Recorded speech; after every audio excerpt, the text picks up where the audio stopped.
Hey there, Grumpy Old Fart here. I'm doing an unexplained megalithic site video on the Jericho Tower.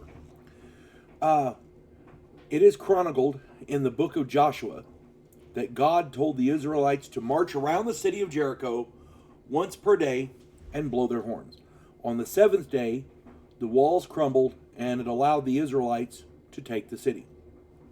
According to the biblical timeline, that happened around 1400 BC. That's roughly 3,425 years ago. This tower, the Jericho Tower, evidently survived that assault. Before I get into this, though, if you enjoy my content, it would really help me out if you could hit the like button, subscribe to my channel, share my content on all of your social media platforms, and post a comment or two. Remember, I welcome your comments, even if you disagree with me. And check me out over on Rumble for my political commentary and weekly current events. If you enjoy a good book, check out my author page on Amazon.com.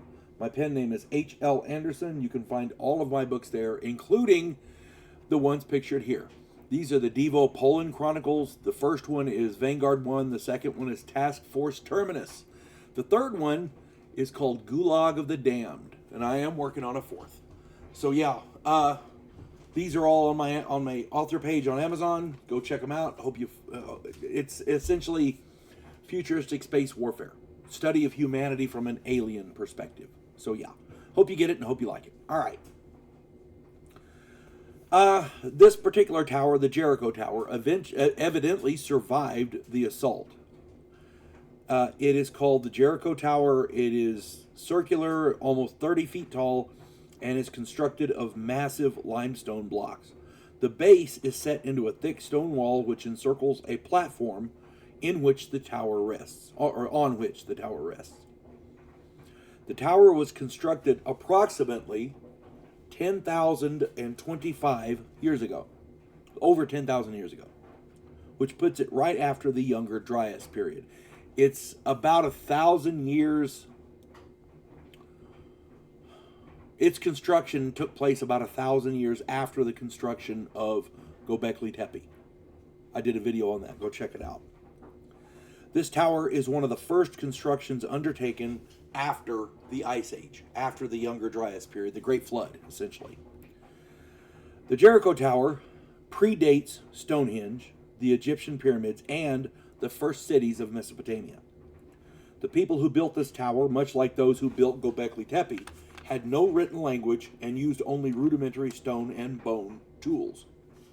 The construction of this tower shows a level of advanced organization and construction which cannot be ascribed to the people who lived there at the time. Nobody can explain this. The tower sits on the edge of the Jordan River Valley. It is part of a larger series of walls that once encircled Jericho.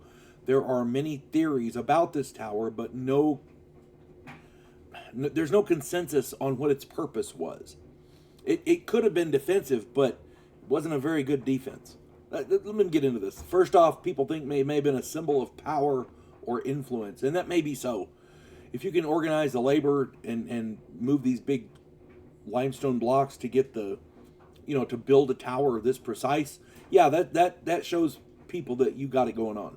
And back then, they didn't really have much else to go with, so there you go. It could have been part of an early warning system for floods or invaders. So, that's a possibility. I could see that. It's too big to be practical, but large enough to suggest a purpose. So they had a purpose to build it. We just don't know what it was. We have no idea what it was. It was, again, thought to be defensive, but it could not stand up to any kind of sustained siege unless the Israelite assault destroyed something else that we're not aware of. And that is possible. When you got God work, I try not to bring religion into this, but think about it. If you got God working on your side, yeah, you're not going to leave much behind. There is evidence of ritual activity, but nothing to suggest a religious purpose. It also could be a possible astronomical edifice, it's to have some kind of astronomical significance, like an observatory for tracking celestial bodies, that kind of thing. The Jericho Tower was possibly built by an earlier, more advanced pre-flood civilization, since lost to antiquity. This unknown culture would have had to have advanced stoneworking and masonry skills compared to the people we know lived there after the Great Flood. But the more archaeologists dig into this and the more they try to investigate it, the more questions that are brought up. Nobody knows what this tower was for, but it's still there, and it's lasted for over 10,000 years. I don't know what else to say about that. It's crazy. This isn't just rocks piled on top of each other. This is serious construction with a purpose. We just don't know what the purpose was. So there you go. If anybody else has any more comments or any ideas about what it could be, stick it in the comments. I'm sure we'd all love to read them. I know I would. You folks have a good one now. God bless one and all.